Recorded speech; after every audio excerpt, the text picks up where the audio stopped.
A'udzu billahi minasyaitonir rajim. Bismillahirrahmanirrahim.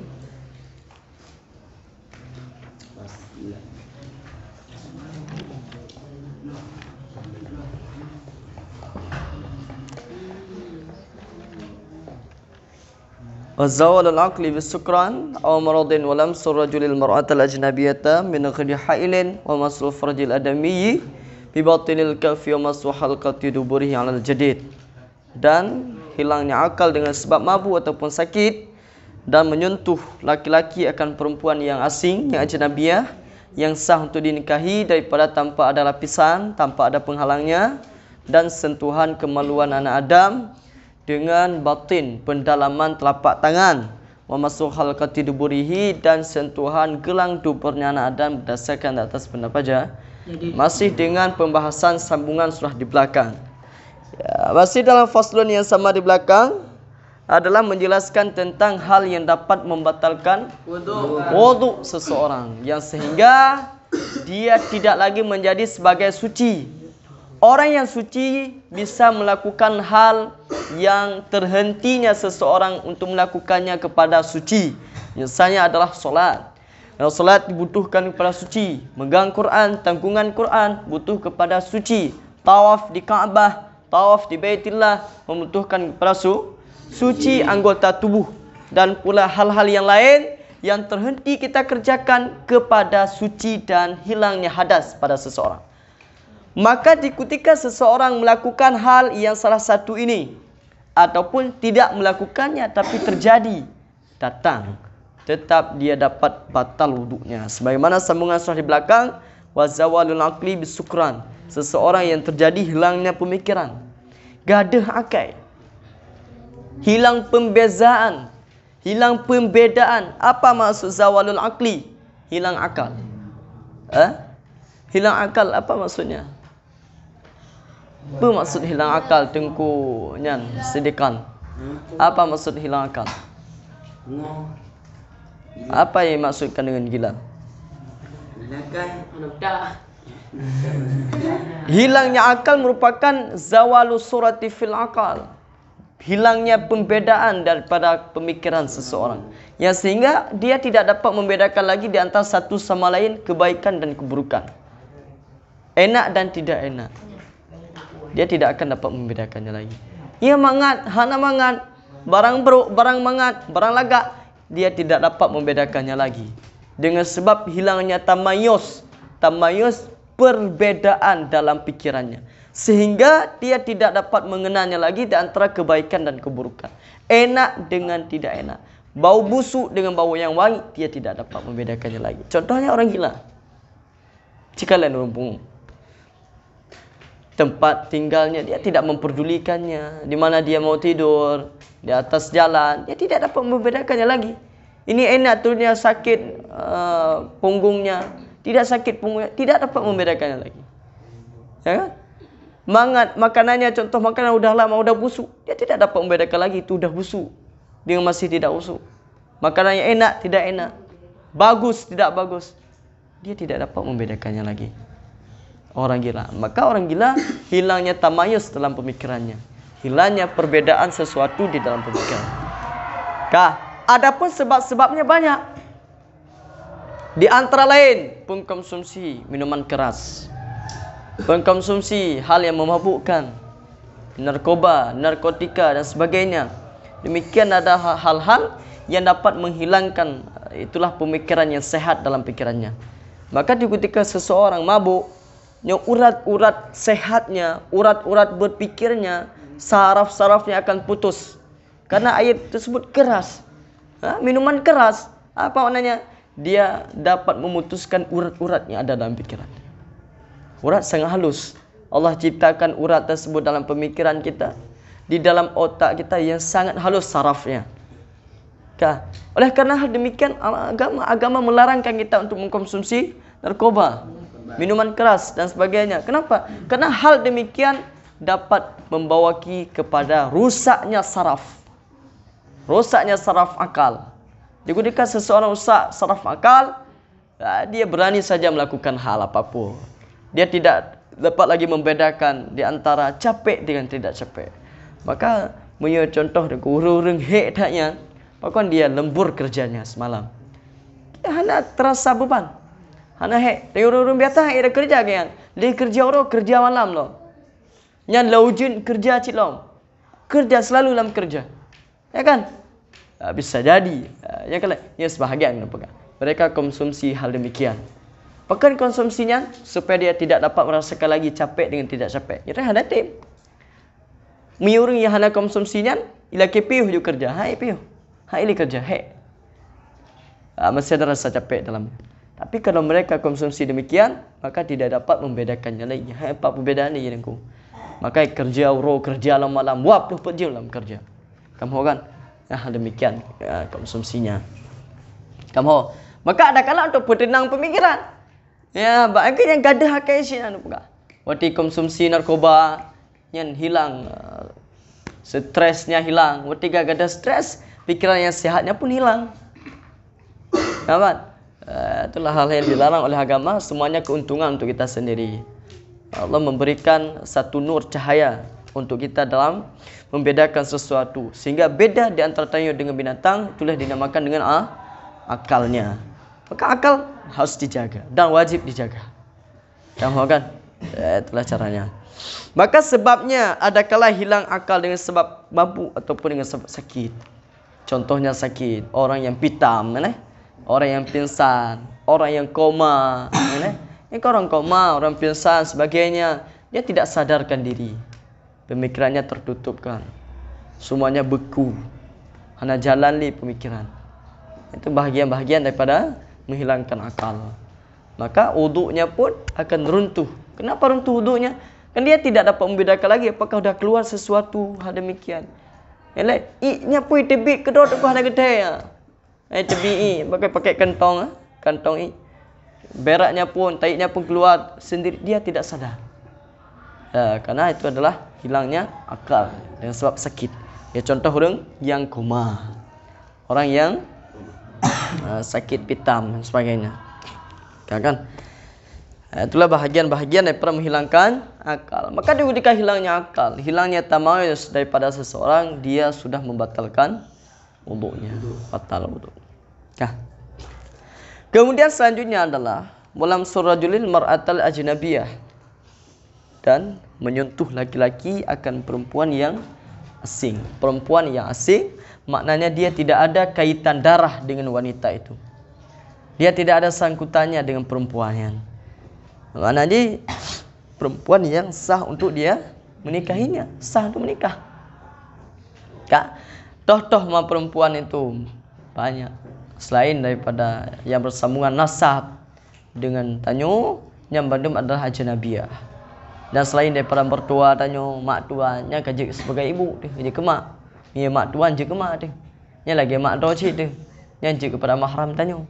Dan sama kata mengkawin dengan anak yan, kan? Mengkawin dengan anak yan. Yang mak tuan dia lagi mak do je. Walaupun kata cerai ni yan. Walaupun kata cerai ni yan, yang mak tuan tetap lagi mak do. Hanya mengkawin dengan yan. Yang cara kamu yang je kenang tu. Kemudian yang tak kenali mahram ni, tu mahram tanyo. Siapa mereka mahram? Pertama ibunya kita, ya kan? Ibu-ibunya kita sampai ke atas sana. Sampai ke atas. Kemudian anak kita, anak perempuan kita sampai ke bawahnya, keturunan yang perempuan, semuanya mahram tanyo. Kemudian saudara kita yang perempuan, yang semuanya adalah menjadi sebagai mahram bagi kita. Anak daripada saudara, anak kemun tu yang mandum, anak kemun inang yang mandum, ini adalah menjadi sebagai mahram kita. Wali tu yang mahram tanyo. Kemudian menansilom, siapa mahram kita lagi?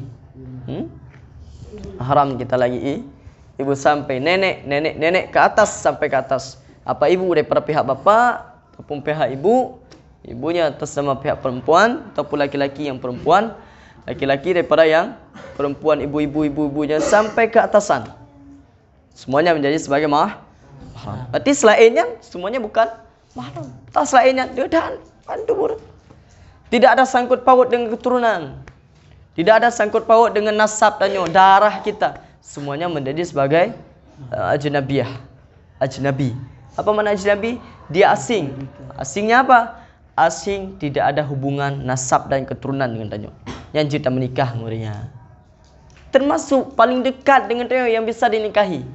Perempuan yang paling dekat dengan kita tapi dia bisa dinikahi. Siapa? Itulah dianya sepupu. Mana? Nya sepupu tanyo anak cik. Anak daripada cik tanyo. Misalnya ada ayah kita kan ada abangnya, ada adiknya. Mereka juga ada anaknya, anak perempuan. Itu anak perempuan dia itu bisa kita nikahi. Itu dinamakan dengan ajnabi juga. Itu sepupu. Sepupu kita oratnya dengan orang lain sama. Karena sepupu orang lain sah kita nikahi dia. Maka hanya pajak dua. Kalau kita jalan berduaan dengan sepupu sama dengan jalan dengan orang lain. Karena itu adalah bukan mahram. Karena sah dinikahi. Haram hukumnya, dosa. Jangan sepupu.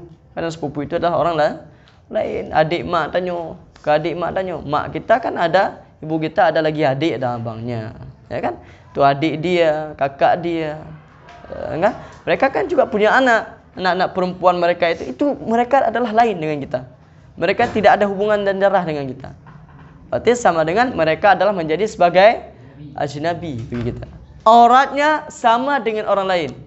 Dia apa akrab bro dengan kak sepupu. Akrab. Mana akrab pelagi saudara bro. Aurat kayak saudara kita sendiri. Jalan kita berduaan dengannya. Itu enggak boleh. Dosa itu kan adalah orang yang bisa nikahi. Kalau anda ingin menikahinya, boleh nikahi saja. Entah lagi. Gampang kan? Berarti di sini yang dikatakan dengan runtuhnya wudu dengan sebab bersentuhan laki-laki akan wanita yang bisa yang sah untuk dinikahinya. Seperti yang sudah kita susunkan tadi.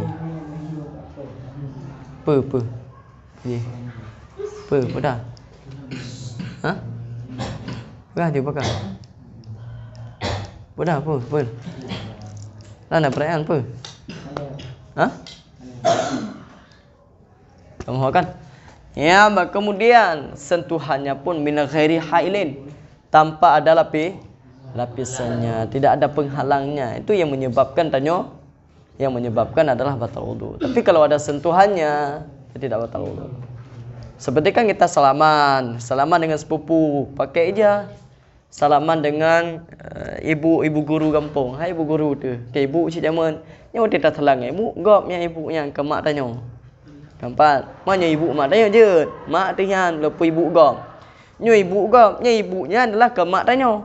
Makanya gop, punya gop harum tu mak yang. Harum ta salam ngan.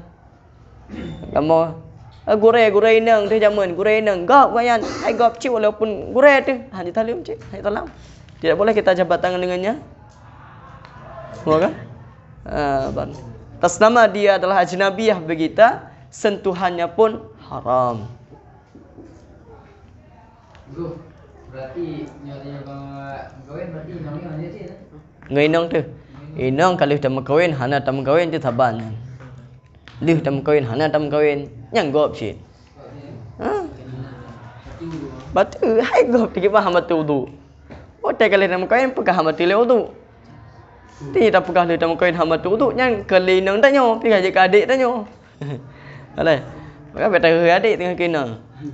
Jaga adik tentunya.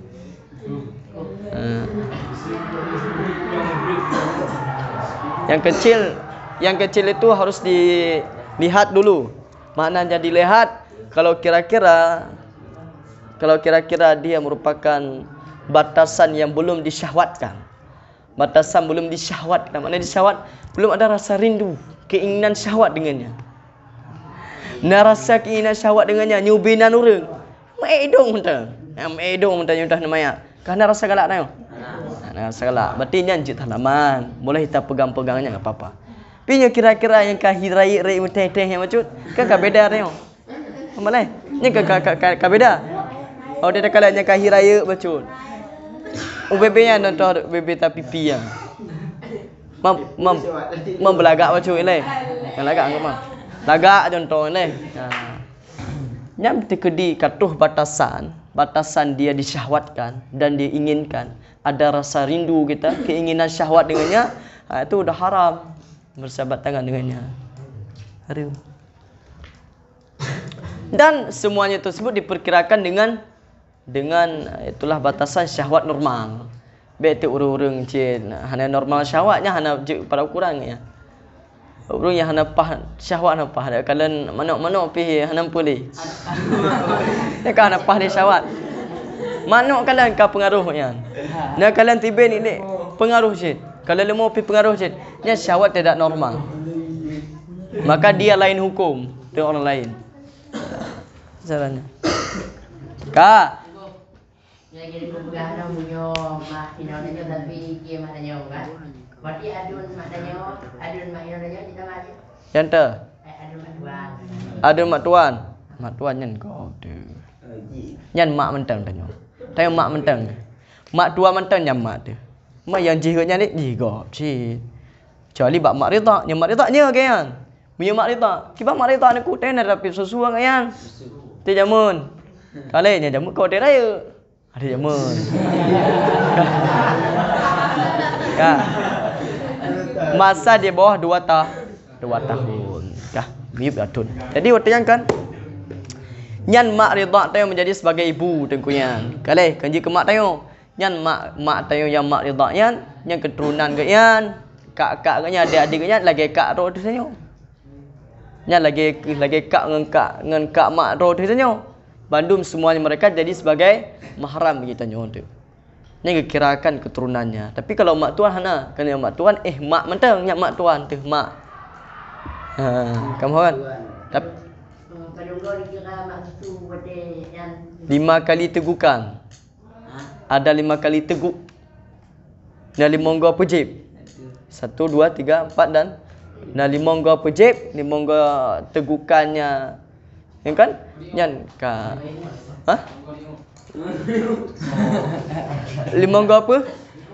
5 dan 5 gua tengok. Yang 5 gua kamu kereh-kerehinan walaupun hanam pisah-pisah leh. Sambung-sambungnya ke dalam. Yang 5 kali tegukannya sudah menjadi sebagai anak rida, anak menyusuinya. Berarti ini poin bu.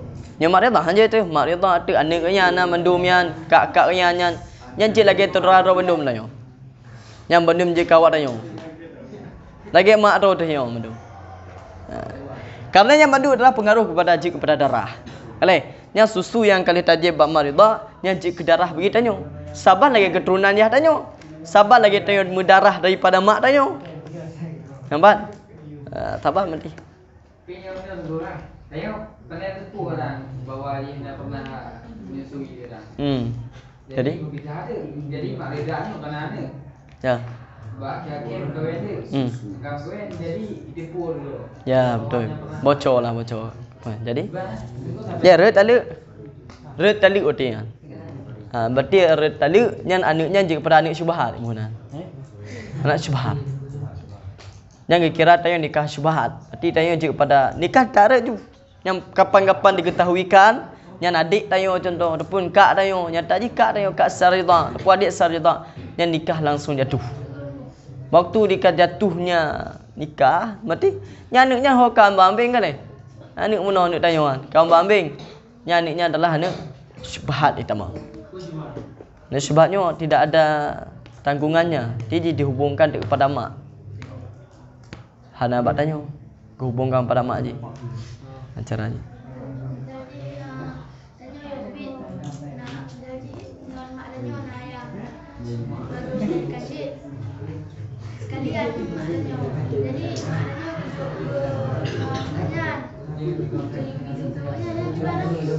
Iban cerita je lah. Cerita je kiban.